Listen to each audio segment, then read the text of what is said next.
Assalamualaikum warahmatullahi wabarakatuh. Kami dari kelompok 13 dan materi yang akan kami bahas yaitu peristiwa setelah tanggal laporan. Kami beranggotakan 2 orang, yaitu dengan saya sendiri Yuni Fitrianti dan teman saya Yosefina Olivia Jelita.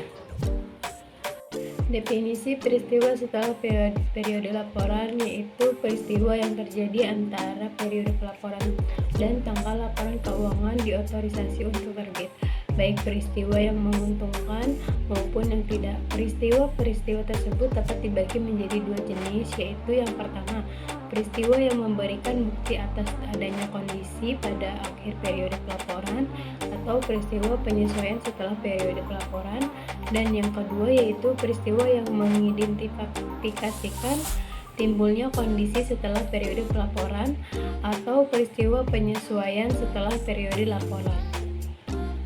Beberapa definisi di atas ada kesamaan, yaitu peristiwa setelah tanggal pelaporan sampai dengan saat laporan keuangan diterbitkan, baik yang menguntungkan maupun tidak menguntungkan. Sebagai kesimpulan definisi, peristiwa adalah kejadian berbentuk kejadian transaksional maupun kejadian non-transaksional. Kejadian transaksional meliputi namun tidak terbatas pada, yaitu pernyataan penghapusan atau pembebasan kewajiban keuangan ataupun utang diterima oleh pihak berutang. Nah, selanjutnya pernyataan penghapusan atau pembebasan aset keuangan dan non-keuangan oleh entitas berwenang atas aset entitas pelaporan LK ataupun demi hukum, penambahan atau pengurangan kos ekuitas pelaporan LK. Kejadian non-transaksional misalnya yaitu kerusakan atau hilangnya aset karena tsunami, kebakaran, penguapan, cairan atau gas berupa sifat seperti semen, batu, dan lain-lain. Peristiwa menguntungkan setelah tanggal neraca misalnya yaitu nota pembebasan utang diberikan oleh pihak berpiutang kepada entitas laporan keuangan. Peristiwa merugikan setelah tanggal neraca misalnya peristiwa atau perubahan kondisi lingkungan eksternal tertentu yang menyebabkan utang kontingen menjadi utang pasti. Keputusan hapus bukti atau wipe out aset, pernyataan pembebasan piutang pada periode setelah tanggal laporan keuangan menyebabkan saldo aset tertanggal laporan keuangan tidak sesuai pernyataan setelah tanggal neraca. Apabila dalam periode peristiwa setelah tanggal laporan keuangan demi hukum suatu aset tak dapat diakui sebagai aset, maka aset tersebut yang ada pada tanggal laporan keuangan menjadi tidak ada.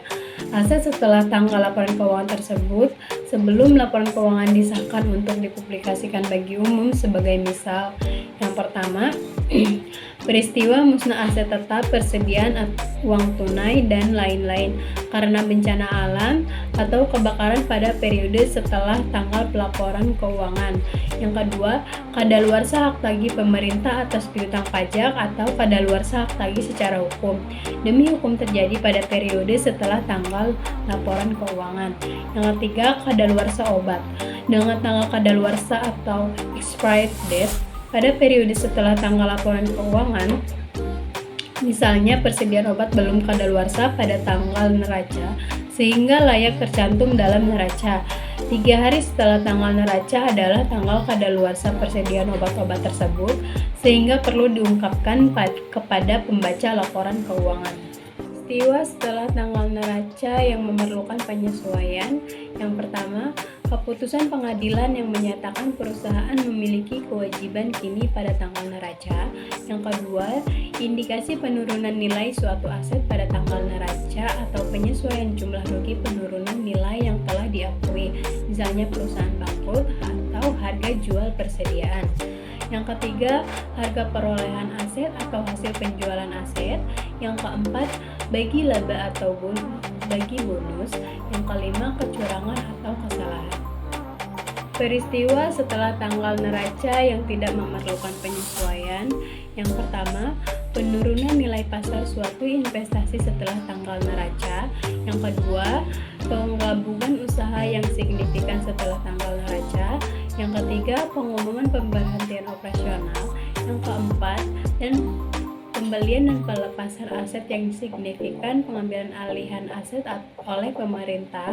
Yang kelima, kerusakan aset akibat kebakaran setelah tanggal neraca. Baik, yang berikut adalah tentang dividen. Jika dividen dideklarasikan setelah periode pelaporan, tapi sebelum laporan keuangan diotorisasi untuk terbit, maka dividen tersebut tidak diakui karena tidak ada kewajiban pada saat itu. Dividen tersebut diungkapkan pada catatan atas laporan keuangan saja. Lebih kelangsungan usaha. Entitas tidak menyusun laporan keuangan dengan dasar kelangsungan usaha jika setelah periode pelaporan diperoleh bukti kuat bahwa entitas akan dilikuidasi atau dihentikan usahanya, atau jika manajemen tidak memiliki alternatif lain yang realistis kecuali melakukan hal tersebut. Untuk ilustrasi PSA ke-8 peristiwa setelah periode pelaporan. Yang pertama, peristiwa setelah tanggal periode pelaporan. Pada tanggal 12 Februari 2014, perusahaan telah melakukan penarikan fasilitas pinjaman dari PT Bank Sentral Asia sebesar 50 juta dolar yang akan jatuh tempo pada 12 Mei 2014 dengan suku bunga yang ditentukan adalah 2% per tahun. Kedua, peristiwa setelah periode pelaporan.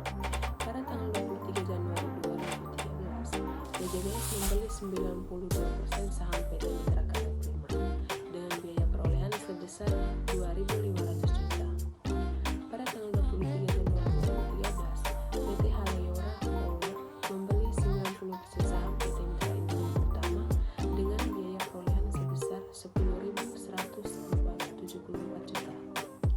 Berdasarkan Peraturan Menteri Energi dan Sumber Daya Mineral Republik Indonesia Nomor 30 Tahun 2012, tanggal 21 Desember 2012, tentang tarif tenaga listrik yang disediakan oleh perusahaan Perseroan, PT Perusahaan Listrik Negara, ditetapkan tarif tenaga listrik untuk konsumen yang berlaku efektif mulai tanggal 1 Januari 2003. Contoh peristiwa non-penyesuai setelah periode pelaporan yang umumnya dibuat pengungkapan.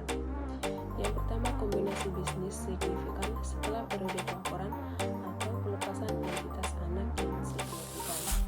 Pengumuman untuk menghentikan suatu operasi, pembelian aset yang signifikan, pengklasifikasian aset sebagai aset dimiliki untuk dijual, pelepasan aset lain atau pengembalian aset yang disignifikan oleh pemerintah, kerusakan pabrik produksi yang signifikan akibat kebakaran setelah periode pelaporan, pengumuman atau dimulainya pelaksanaan restrukturisasi yang signifikan, transaksi saham biasa dan transaksi saham biasa potensial yang signifikan setelah periode pelaporan, perubahan besar tidak normal setelah periode pelaporan atas harga aset atau kurs valuta asing, perubahan tarif pajak atau peraturan perpajakan yang diberlakukan atau diumumkan setelah periode pelaporan dan memiliki pengaruh signifikan pada aset dan liabilitas pajak kini dan tangguhan, pemberian komitmen atau timbulnya liabilitas